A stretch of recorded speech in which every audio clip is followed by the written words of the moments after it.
ಸಚಿವ ಸ್ಥಾನದಿಂದ ಬಿ ನಾಗೇಂದ್ರ ಅವರನ್ನ ವಜಾಗೊಳಿಸೋದಕ್ಕೆ ಬಿಜೆಪಿ ಪಟ್ಟು ಹಿಡಿದಿದೆ. ವಿಧಾನಸಭೆ ಮತ್ತು ಪರಿಷತ್ನಲ್ಲಿ ಬಿಜೆಪಿಯಿಂದ ತೀವ್ರ ಹೋರಾಟ ನಡೀತಾ ಇದೆ. ಸಚಿವ ಸ್ಥಾನದಿಂದ ಬಿ ನಾಗೇಂದ್ರ ವಜಾಗೊಳಿಸಬೇಕು ಅಂತ ಬಿಜೆಪಿ ಪಟ್ಟು ಹಿಡಿದಿರೋದು.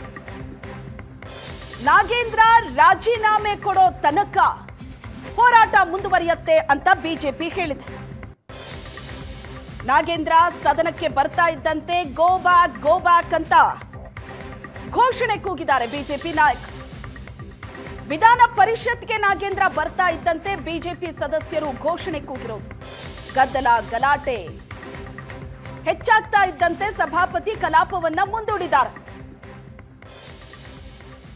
ನಾಗೇಂದ್ರ ಅವರನ್ನು ವಜಾ ಮಾಡಿ, ನಾಗೇಂದ್ರ ಅವರನ್ನು ವಜಾ ಮಾಡಿ, ನಾಗೇಂದ್ರ ಅವರನ್ನು ವಜಾ ಮಾಡಿ.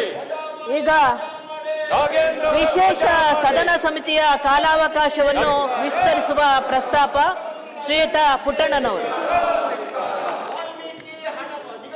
ಸಭಾಪತಿಯವರೇ, ಪ್ರಾಥಮಿಕ ಶಾಲೆಯಿಂದ ಪ್ರೌಢಶಾಲೆಗೆ, ಪ್ರೌಢಶಾಲೆಯಿಂದ ಪದವಿ ಪೂರ್ವ ಕಾಲೇಜುಗಳಿಗೆ ಹೊಂದಿದ ಶಿಕ್ಷಕರುಗಳು ಹಾಗೂ 10-15-20 ಕಾಲಬದ್ಧ ವೇತನ ಮುಂಬಡ್ತಿ ಸೌಲಭ್ಯಗಳನ್ನು ಪಡೆದಿರುವ ಶಿಕ್ಷಕರ ನಡುವಿನ ವೇತನ ತಾರತಮ್ಯವನ್ನು ಸರಿಪಡಿಸುವ ಕುರಿತು ವಿಶೇಷ ಸದನ ಸಮಿತಿಯ ವರದಿಯನ್ನು ದಿನಾಂಕ 6 ತಿಂಗಳವರೆಗೆ ಸದನ ಸಹಮತಿಯನ್ನು ಕಾಯ್ದಿರಿಸಿ ಪ್ರಸ್ತಾವನೆಗೆ ಸದನದ ಸಹಮತಿ ಕೋರಿ ಪ್ರಸ್ತಾವನೆ ಮಂಡಿಸಿದ್ದಾರೆ.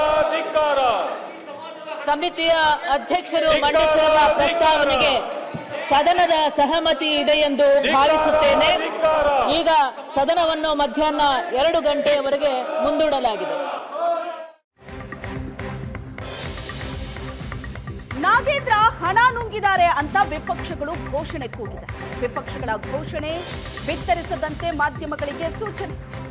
ಸದನದಲ್ಲಿ ವಿಪಕ್ಷದ ಘೋಷಣೆ ಕಡತಕ್ಕೆ ಕೂಡ ಹೋಗಬಾರದು.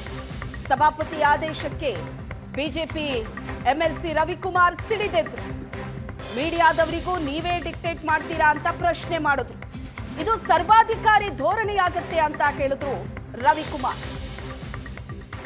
ನಾಗೇಂದ್ರ ರಾಜೀನಾಮೆಗೆ ಪಟ್ಟು ಹಿಡಿದಾಗ ಬಿಜೆಪಿ ನಾಯಕರು ಘೋಷಣೆ ಕೂಗಿದ್ರು.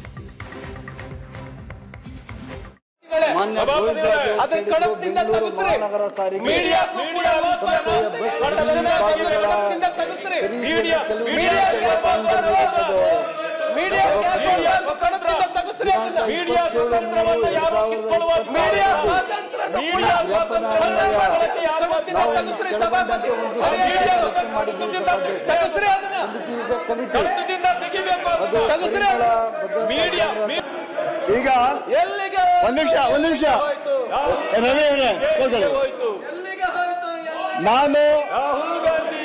ನಾನು ಯಾವ ವಿಚಾರವನ್ನು ಕರ್ತಲ್ಲಿ ಹೋಗಬಾರ್ದು ಅಂತ ಹೇಳಿದ್ದೀನಿ, ಅದು ಮಾಧ್ಯಮಗಳು ಕವರ್ ಮಾಡಬಾರ್ದಂತ ಹೇಳಂತ ಮಾತು ಹೇಳಿದ್ವಿ. ಯಾರು ಕೇಳಿಲ್ಲ ನಿಮಿಷ, ನನ್ನ ಪ್ರಶ್ನೆ ಮಾಡಿ.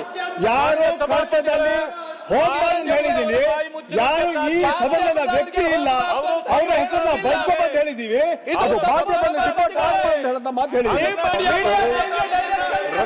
ಸಹಾಯ ಭದ್ರತಾ ಜಾಗೃತಿ ಅಧಿಕಾರಿ, ಸಹಾಯ ಲೆಕ್ಕಾಧಿಕಾರಿ ಆನಂದ್ ಪ್ರಸಾದ್, ಸಹಾಯಕ ಉಗ್ರಾಣಾಧಿಕಾರಿ ಆನಂದ್ಯನ್,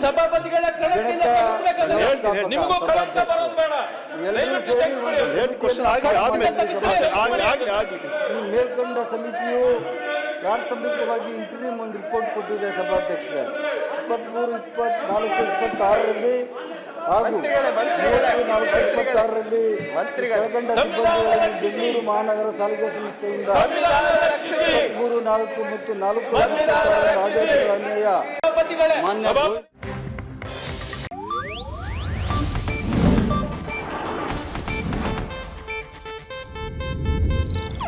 ಇದು ಏಷ್ಯಾನೆಟ್ ನ್ಯೂಸ್ ನೆಟ್ವರ್ಕ್ ಪ್ರಸ್ತುತಿ.